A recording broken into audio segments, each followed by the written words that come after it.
Dunning. You dare to challenge me? You're not warriors. You're pigs.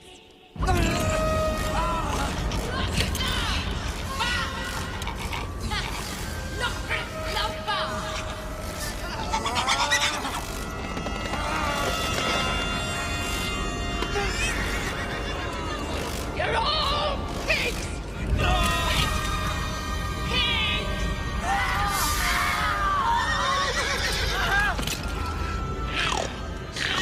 Hey, Lindsay, are you hungry at all? A little bit. Yeah, I feel a bit peckish. Willow, a 1988 American high fantasy film directed by Ron Howard, starring Val Kilmer, Joanne Whalley, Warwick Davis, Billy Barty, Gene Marsh, and so many more. Let's take a quick look. It was a different time. It was a time of destiny. A time when a child could tip the balance between good and evil. Why, with my powers, with the strength of my great army, can you not find one little child? A time for an unlikely hero named Willow. Tell her I'm not gonna let anything happen to the baby. We gotta give that baby to somebody. I'm somebody. A time of scoundrels. What goes on here? Uh-oh. And a time of rebels. You are great. After them! You're gonna get us killed.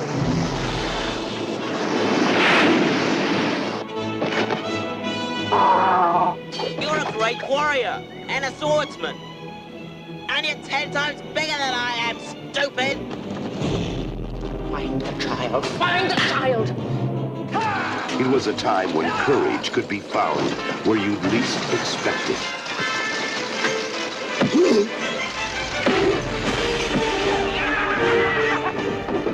A time when unearthly powers raged and good men risked their lives.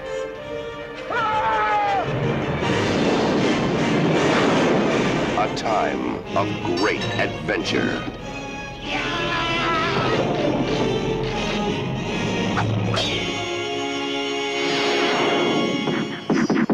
From the creator of Star Wars and the director of Cocoon, Willow. Welcome back to the Cult of Films. Welcome back, Lindsay Washburn, to the channel. First time on the Cult of Films? Yes, I'm happy to be here. I'm very excited. Since the show's inception, you know, you've been on Director's Cut with Jason and I before, but when I made the Cult of Films, I'm like, oh man, I gotta have Lindsay over here, and I asked you, I'm like, what film do you want to talk about? And you picked, ironically, one of my favorite films of all time. I've always loved Willow. It always has a special place in my heart, and I thought this would be a great one to talk about. Yeah, absolutely. So for all the viewers out there watching this, introduce yourself, tell everyone who you are and where to find you. Yeah, my name is Lindsay Washburn. I have my own YouTube channel called Lindsay Washburn, where I talk about movies. I'll review current movies that are out in the theaters. I'll talk about movies that I have in my extensive VHS collection. Go over there and subscribe to Lindsay's channel if you haven't so far. But why Willow? So I don't want to assume age or anything, but I know I was about 5 years old when this came out. Was this one that was like really important to you when you were a child? Yes, this was one of the first fantasy films that I really fell in love with, and also in my childhood I was a really big Lord of the Rings fan, and this was about the closest you could get to a live-action Lord of the Rings film before, you know, those eventually came out 12 years later. And I think it's really... I mean, it didn't bomb at the box office, but it got a lot of undeserved hate, I think, because this was kind of at the start of the death of fantasy in the late 80s. And we really didn't see fantasy films again until those live-action Lord of the Rings films came out. So Willow has always had that special place in my heart. And as you mentioned, the box office, this thing had a budget of $35 million.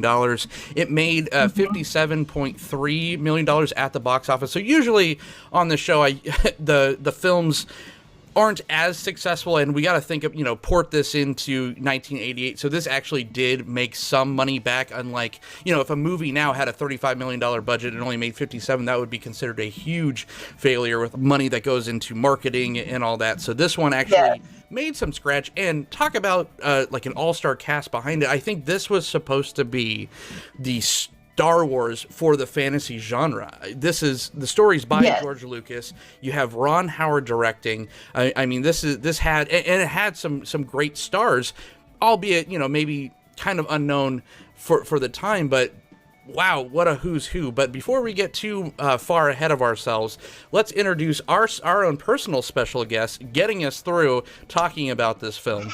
I have, I'll go first. I have the wee old dimple pinch. That's right. I picked the Willow East Scotch. I've got my old standby. I've got the Cherry McGillicuddy's and Red Bull. We could call it Fairy Punch to make it more Willow-esque. Yes. But it'll do the trick, that's for sure. Perfect. Always on theme. If you want to watch any of the, like I said, the director's cuts with Lindsay on there, this is Fairy Punch Abound. I will say, L'chaim, my friend. Yes.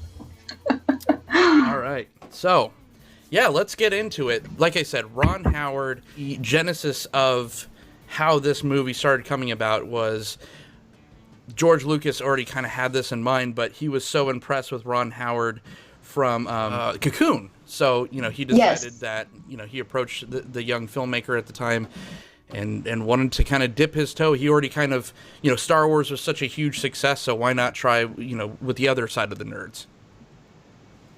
And another reason it came about is because of Warwick Davis. He was in the Return of the Jedi, and Lucas was so impressed with him. He's like, I need to find a vehicle for this kid, because he wasn't very old when they made this film. He was 18.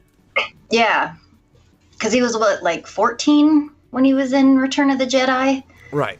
And so I think those two just kind of came together, and I think he came up with the story back in, I think 72 was when the genesis of the story started. That's so crazy that, he looks a bit older. Like, I thought that, I just remember Warwick Davis always kind of looking the same age, kind of like a William Dafoe or a Willem Dafoe.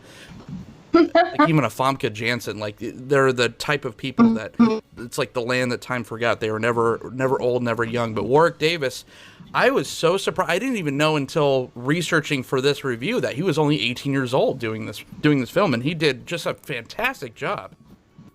Yeah, he fits the character extremely well. So I mean, we could kind of jump right into it. Willow is the story of a prophecy, set in this magical land, and it's a prophecy of this baby that's being born with a mark on her arm that's going to overthrow the evil queen, essentially. The thing I really like about how they set it up is you get all that exposition at the beginning, and I think they tell it in a pretty inventive way.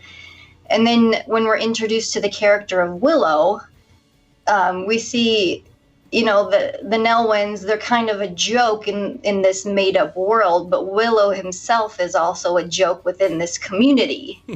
So he's like a double underdog. Yeah. First scene when he's up there on stage doing the magic tricks, because he's aspiring to not just be like a magician, like a David Copperfield, but like a great sorcerer. And I guess like in this little community, no pun intended, they actually get to kind of audition for the grand elderly elder to try to become an apprentice, to become this great sorcerer. So he's doing this. That's when we get introduced to the famous pig trick that goes horribly awry, and he's kind of this lovable screw up, even though he we also get introduced to his family. So he's a great member of the community, but also one that's seemingly trying to reach above his own talent to become something more. And who can't relate to that? Right. And the High Aldwin is played by the legendary Billy Barty. Oh, yeah. who's just a great character actor. Every time I see him, I think of Masters of the Universe because he plays Gwildor. I found the cosmic key. He's fantastic. Although in the scope of the film, he's kind of like. It seems like he should have retired a couple decades ago, because even he's just like a little bit. They throw the bones to like see if Willow's chosen, and he like whispers in his ear, he's like, I don't know what the bones said. Like, we gotta, the bones tell me nothing. He's like, do you want to do this thing or not? It's like, oh my god. And then like he throws the something in the air, and it turns into a bird, and the bird just like leaves. He's like, forget the bird, follow the river. And I'm just like, oh my god, this guy. Yeah, he's a little bit past his time. The whole trope of the baby, in the river, and then the first thing that Willow says is, not like, oh my god, there's a baby. He's like, you don't know, don't touch that thing. You don't know where it's been. It's bad luck. They're gonna blame me. I don't want to have anything to do with this. Yeah, they're all pretty terrible right off the bat, right? Like, they're all just like, yes, just let the baby go in the river or feed it to the dog. That's another thing I like about this film, is this world that they live in is extremely bleak and dangerous and dirty and superstitious and filled with a whole host of just bad characters.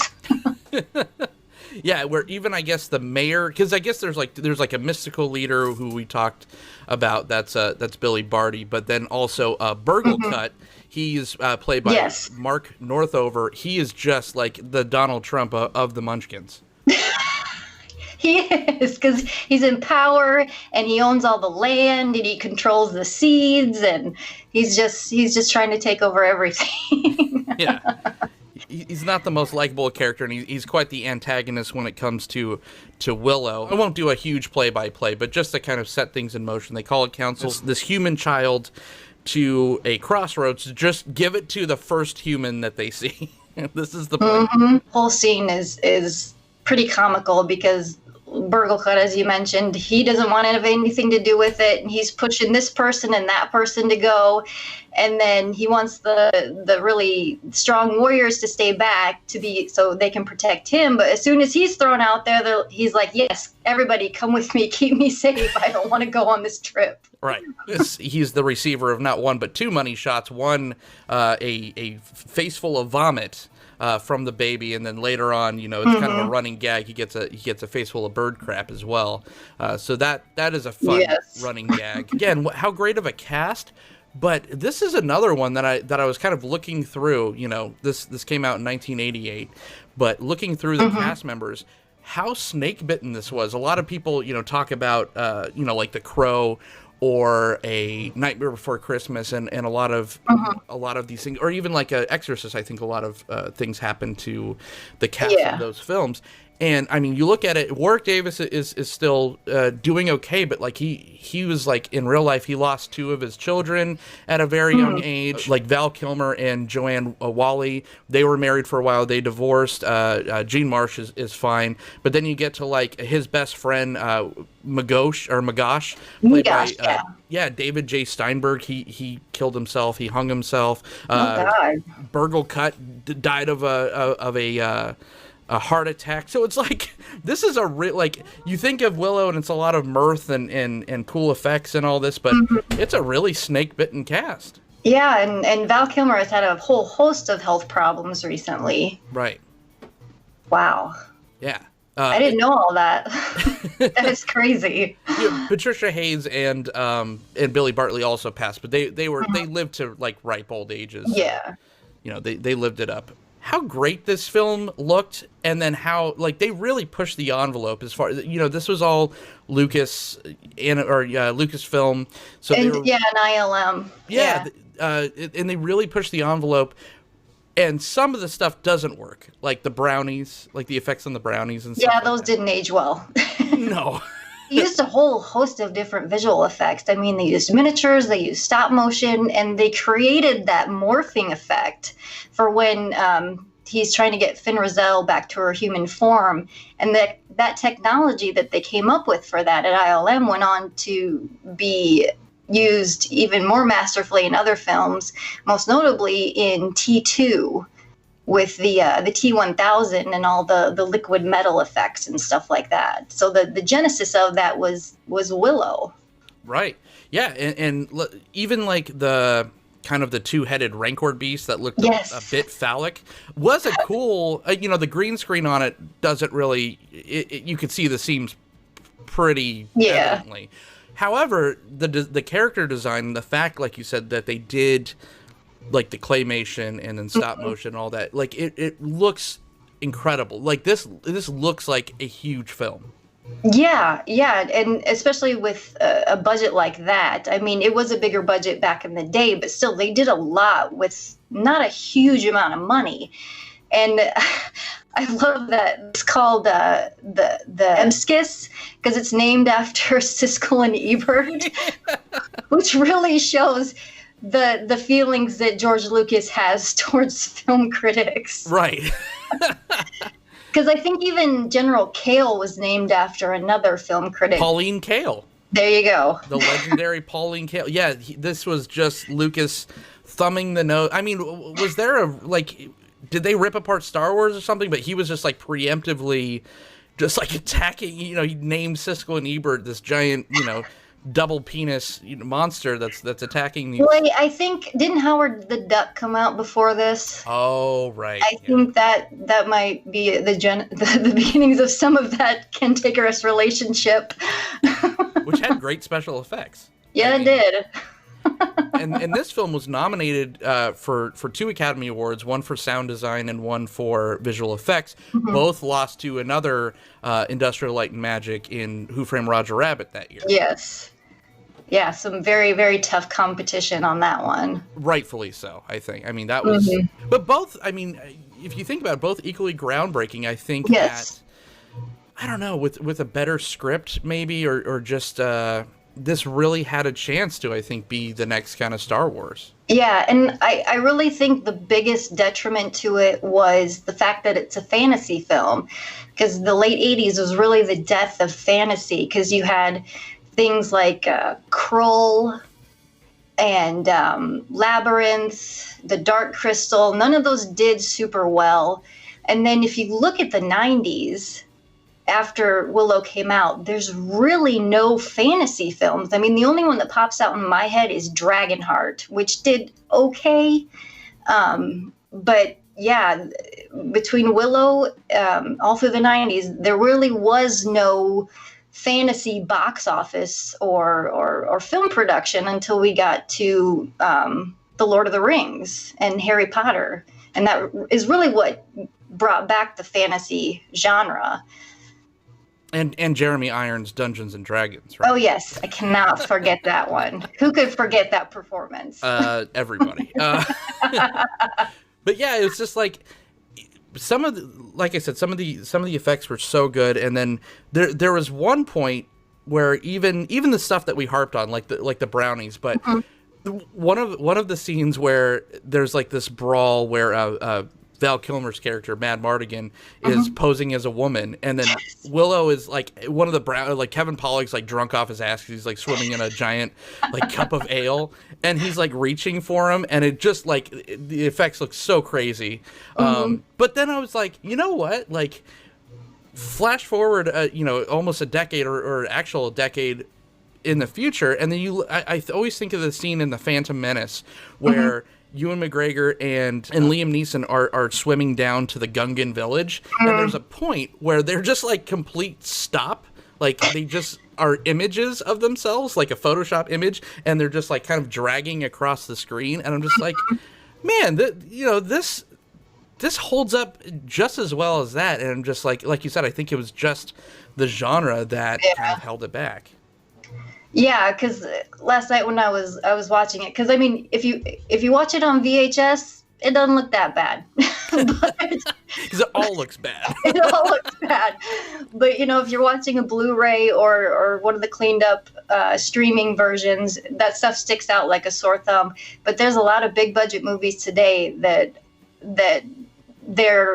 their effects don't hold up when they're released. Actual characters, just like as characters in the context of the movie. I think, you know, we already mentioned Willow, and then, you know, you have kind of a Sam and Frodo thing with Magoosh, but he doesn't stick around too long.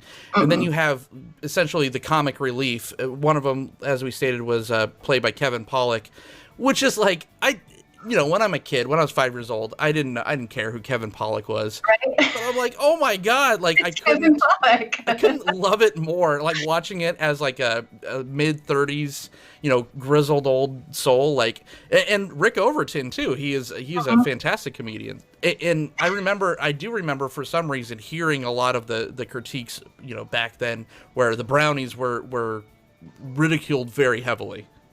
I love the Brownies. They have some of the funniest lines in the entire film. Right. One of my favorite ones is when they're like, "What did you do? All you did was hang around and eat our eggs." It's just so funny. Yeah. I love some of the humor in this. And the one thing about the Brownies I never understood was, why are they French? Because why not? Because why not, of course. Yeah, because they're every time they show up, they're like, "We are here, you are saved." You know, it's like, I compare this to like a Return to Oz, where that damn chicken was just killing me. Like that just doesn't hold up, and that was the comedic relief, right? She's just like, it was like dad jokes 101. It's like, oh, you're stuck between a rock and a hard place. It's like, oh my God, just shut the fucking chicken up. Someone kill the chicken. But the Brownies are quite funny. And I think that they kind of, like, with how exciting and how much this is an adventure film, it's actually quite funny, and everyone kind of gets a chance. Like, yeah. And it's a little more mean-spirited than it should be. A little bit. Yeah, but because, I mean, even Mad Mardigan gets in on the humor when they first meet. He's like, "Oh, no, I'm so scared. There's a peck here with an acorn pointing it at me." Yeah. The most racist film I think ever. Like, right? And it's like the good guy, like even like it's all the way from like the Queen is calling him a peck, all the way down to like the good knight, like the clean knight, Eric. Eric, yeah. He's just out like, of my way, peck. Yeah. It's like, this you know, Willow has this great plan to infiltrate the fortress at the end. He's like, we can't go with the Peck's plan just because like his brain is smaller. Even the Brownies call Willow Shorty. Yep. No, he's getting it from everybody. Got Val Kilmer as Mad Mardigan. He's the dashing rogue with the troubled past, and you never know if you can really trust him or not. And I think he plays that pretty well. Yeah. And then you've got Sorsha, who is this badass chick. You know, I always wanted to be Sorsha because she had such a cool outfit. And a cool name. And she had a sword and she fought. She wasn't a damsel in distress, which I always liked. Yeah, and then you had General Kale, which everything he said sounded like this. Yes, and have the baby, open the gate. Oh yeah, terrifying. Like I remember having I wish I still had the toys because I'm sure they're worth a fortune now. But I had this little like miniature of Kale, and it was just like. It's such an imposing thing because I think he was like a wrestler or something in real life. Yeah, and that guy, he had a lengthy relationship with Lucasfilm because he was in Raiders of the Lost Ark. He's the big Nazi who gets chopped up by the propeller, and he's also in Temple of Doom. He is the big mine guard that's got the turban, and he gets sucked into the rock crusher. So, I mean, he's got a history with Lucasfilm, and I think he had prosthetics on his face in this film. Yeah, which was kind of like, you know, again, when I was a child, he was very intimidating because he kind of like had this Neanderthal looking, everything was very accentuated, all the features were accentuated. But then I was watching it and I just didn't remember that he had obvious prosthetics. And so I'm like, oh, the mask like still holds up. He looks so cool. And then he took, you know, Pat Roach took the mask off and I'm like, oh, what? Like that's a weird What's choice. wrong with your face? Yeah, it's like one of the Geico cavemen. I'm like, oh. And again, he passed away as well. Gosh. Jeez, it's everything. And then One thing I've always been impressed with in this film is the baby. All the reaction shots of the baby are so good, and I don't know how they pulled that off. Right, yeah, because it wasn't just like cry or laugh. It was like, or like... She's mugging the whole time. And you know exactly what she's thinking. She's like, who the hell is this guy? Hey, I like you. I want to get the hell out of here. You know exactly what is going through her mind. Yeah. And it was a twin, as they, tend to do with movies and babies. Yeah. It was Kate and Ruth Greenfield played Laura Dannon. And yeah, she was fantastic. She had a better performance than some of the people in the film. Right. Trisha Hayes as Roselle. So sometimes her jokes really worked out, but you know what? Again, she's kind of supposed to be this an equal to the big bad sorceress. And she's also, like, at one point she calls Willow an idiot because all she wants is to turn human during the entire thing. She's like, that's going to solve, if anyone has, like, heartburn or anything, she's like, just turn me human.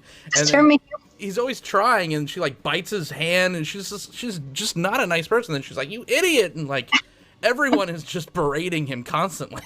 Right? And I like how her voice changes to whichever animal she turns into. Right. And she doesn't realize how long she's been in exile, because when she finally does turn back into a human, she's like, oh my God, I'm an old lady.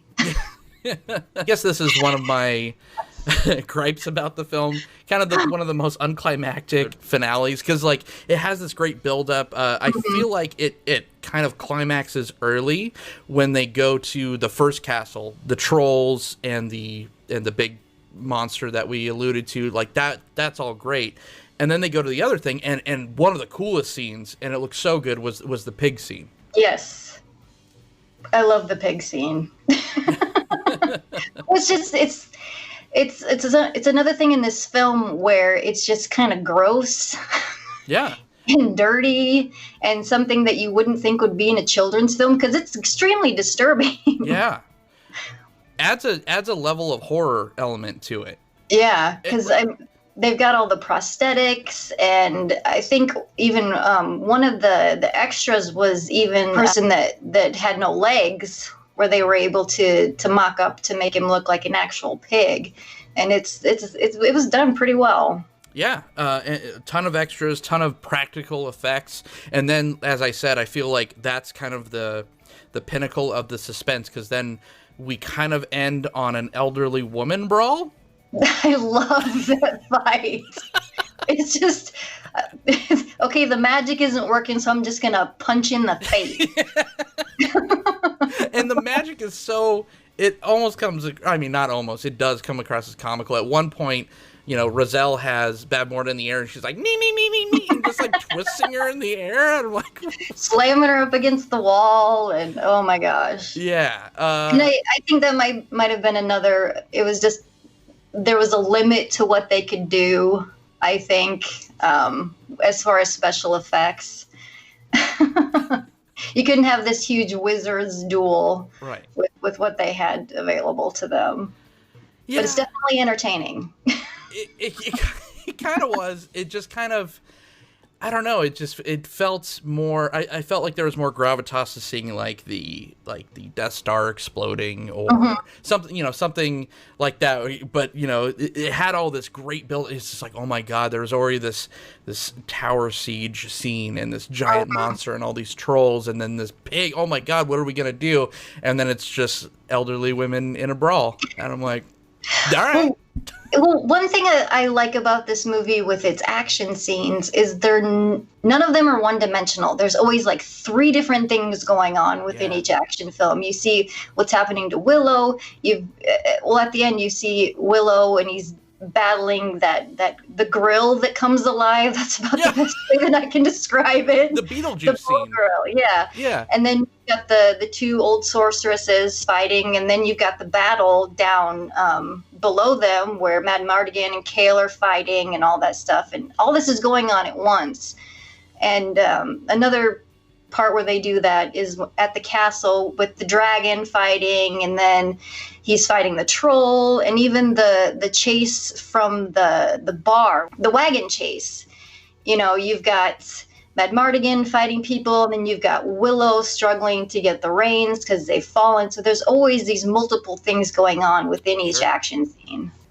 Yeah, the snow chase, like the sledding scene when they're escaping, and I like how they handled the romance in this very non-traditionally. Yes, like there's only a romance because one of the brownies hit Madmartigan with like dust, like fairy dust in his face, and so he's like the whole time he's just like I hate her so much, and then that happens, and then she's like it's so convincing she starts getting into it, and then they're like talking. He's like do I you know. Do I? It went away. Yeah. Her turn was always seemed a little jarring to me, but it wasn't never a deal breaker. I thought it was pretty cool. Yeah, and evidently there's a deleted scene where her real father was the king of Terrazleen, and there was a deleted scene where he like talks to her because he's encased in the wall, and that's what really convinces her to turn. But they took that out for whatever reason. So instead of it being originating from that, they kind of make it seem like it originates from her feelings towards Madmartigan, but it's not quite strong enough, I don't think. The whole Terrazleen scene I thought was real cool because it almost was like a Home Alone, where Madmartigan's just like I'm the only person that could throw down really, so I'm just gonna set up all these little traps, and it works like really well. Like it looks, it seemed like he had a real like good understanding of where things were, and I really liked how multi-dimensional his character is because he's introduced as kind of like a Gaston. From like Beauty and the Beast, where he's just like, yeah, I'm just so incredible at everything, and all I need is a sword, and the sword's gonna solve all the problems. But he turns out to be pretty right, and he turns out to have kind of a heart of gold once he finds the thing to kind of get behind. Yeah, and that thing to get behind is Elora Danan. And there's even one scene where it's right after the wagon chase where he doesn't want them to follow him, but there's this little shot of him looking at Elora Danan, and he notices Willow turn around and he stops looking, so it kind of shows the audience, okay, he's softening. Right. Just a couple of quotes, like I said, the don't touch the baby, you don't know where it's been or whatever. But I also like the we'll be heroes. They give the baby off to Madmartigan, and then Willow and Magosh are kind of walking back, and they're just like, yeah, you think we'll be heroes? We'll even get medals. Like, I don't know. It's just one of my favorite lines of the whole film. I was crying when I watched it the other night. I read an article that it was an interview with George Lucas shortly after it came out, and it got all these negative reviews. And he talked about some of the things in the film that I'd never really thought of before. How this is really a female-driven film almost. Sure. Because the two more powerful sorceresses, they're both women, and all these people are fighting for this female child to become their leader, essentially. And you have Sorsha, she's no damsel in distress. I mean, she can handle her own. Right. And so it has a lot of strong female characters in it, and I think that's one thing about this film that is overlooked sometimes. Yeah, even Clorandia. The fairy queen, Sherlindria. Yeah. So absolutely. I think the themes of the story were very progressive, especially for the time, and even I think even casting having Willow, having Warwick Davis as your lead role. This film was originally supposed to be called Munchkins, and I'm glad it wasn't. But I think that was a really awesome choice and a brave choice to have not only it be a female-centric and female-driven for your protagonist, but also a little person as your main role. And yeah, Mad Mardigan's kind of your stereotypical, warrior, your mercenary with a heart of gold type role to kind of, I don't know, soften the audience to the fantasy elements. But I think that, yes, he had his times to shine, but it really was about all those other themes that we talked about, which was really cool. And another thing he addressed in that article was everyone was saying it was just a retread of Star Wars. And I kind of took issue with that because both Star Wars and this film, they're just a retelling of the hero's journey. It's telling those archetypal characters that everyone on a base level responds to, just telling it in a different way. It got that hate saying it's just a retread of Star Wars. No, it's a retelling of classic themes and classic characters. So yeah, everything is a retelling of the hero's journey, right? Like everything is a Greek tragedy if you really boil down to it. So I don't feel that way at all. I felt like there was plenty in here. Once you kind of read it on surface level, it's just like there's an evil queen. We gotta find the baby. Yes, it feels very grim fairy tale like we've seen it before, but it's done in such a cool way, and it had such different type of characters and different type of characterizations of the stereotypes that you would find in a team up fantasy role. Like this felt a lot more diverse than even like a Lord of the Rings. Like again, the creature design, like those dogs are just incredible looking. Like even today, or I'm like, I don't know how the fuck they did that. Like it. Right? Yeah, and that's another thing I like, because, okay, you think of a troll. What they made in this film is not what you think of. And that two-headed thing is a dragon. When you think of a dragon, you don't think of that. Right, yeah. The character design is extremely original. This happens to a lot of the films that I review on the show, where it's just like, A Death to Smoochie, I think nowadays would be received really well, where when it came out right after like September 11th, that was not the time to have a film like that. Just like I don't think this was supposed to be, I don't think this was the time to have a movie like this, but I'm so glad that it exists because it's just so much fun. It holds up. The themes really hold up. Some of the effects, sure, they don't, but I appreciate them really pushing the envelope for the time. Yeah, and I think it's written pretty well, too, because, I mean, every little thing that's introduced has a payoff, even down to little things like when Kaya cuts her hair off and gives him the braid. He uses that to give himself courage at the end. When they're facing Bavmorda's castle, and the fairy dust that comes in later, and the acorns. All that stuff is introduced and is paid off later in the film.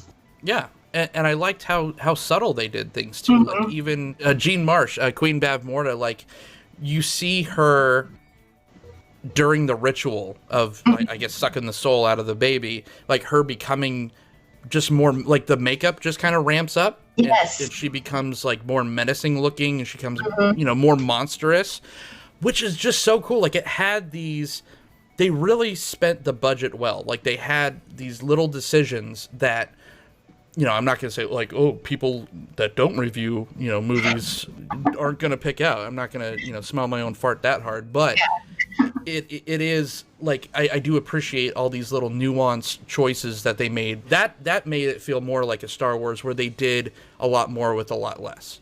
And now that Lucasfilm was bought by Disney, they're going to be doing a series for Disney Plus based on the Shadow Wars books, which chronicle Elora Danan as a teenager, and Warwick Davis is set to reprise his role, and I think Ron Howard is producing it. I would be excited, except he produced the Dark Tower movie. Yeah. But I would, this is now a new thing where I feel like the superhero films, they're still on top, they're still king, but they're also we're ready for the next thing. And I think the revival of like these Dark Tower, with a new Dark Tower series come out, even now a Breaking Bad movie. Yeah. I think that I'm happy because we're in the early stages and it's not so oversaturated. So I would be, day one watcher of a Willow show. Mm-hmm. Yeah, I don't think it's completely gone into production yet, but it's definitely on their slate. So. And the last thing I want to, talk about is just the score. Like it's so good. James Horner just absolutely kills it. It's so exciting. He has a great original, like with all the action scenes, like I said, with the sledding and the wagon race. He just really elevates the material and gets real somber at times too. I love the score by James Horner. Yeah, the score is great. It's perfect for this film, and I think they used it a lot for promotion for other films as well. But it's an iconic fantasy score, and it still holds up. Who would you recommend this film to? Everybody. Everybody. I think everyone could take something away from this. I mean, if you didn't see it as a kid, I could see it not having the shine that it does for those who did see it as a child. Because I think it's definitely geared more towards children. But there's a lot of stuff for adults to enjoy too. I mean, it's exciting. There's a lot going on. It's funny. There's adult humor in it in some spots. And it's never boring. Yeah. It's never boring. It is not. And I just think this is probably my favorite role from Val Kilmer. I just think he does so well. They just take like the training wheels off and just let him go apeshit. And I think he does. And I think he does such good comedy in this. Like his timing is great. His action is fantastic. Like he's all his practical stuff and the costumes and the set design. There wouldn't be like Lord of the Rings wouldn't have been Lord of the Rings without Willow kind of paving the way. And I think that it's so much more important, and it is a beloved film for the people that love it, especially people like around, if you were born in the 80s or the 90s and this film was kind of in your household. But I could think of like my 17-year-old has probably never heard of this film, and I would just be really interested and probably heartbroken to see what kind of the generation now would think about something, a movie like this. Yeah. But I mean, it's classic characters and a classic tale, and I think things like that will always be timeless. All right, that is our review of 1988's Willow. Thank you again, Lindsay Washburn, for joining me on this episode of the Cult of Films. Where can everyone find you, my friend? You can find me on YouTube at Lindsay Washburn, or you can find me on Twitter at the Lindsay Washburn. That's usually the best place to find me. Excellent. Or you can find me hanging in Lindsay Washburn's comment section defending my own fair share of trolls. But you can also find me right here on this very channel. We said, talking about films, talking about movies, directors, cult films, all that stuff. Or if you want to talk to me directly, you can on Twitter at WarzovDone. So until next time, I don't know. What's a good Willow quote to go out on? Oh my gosh.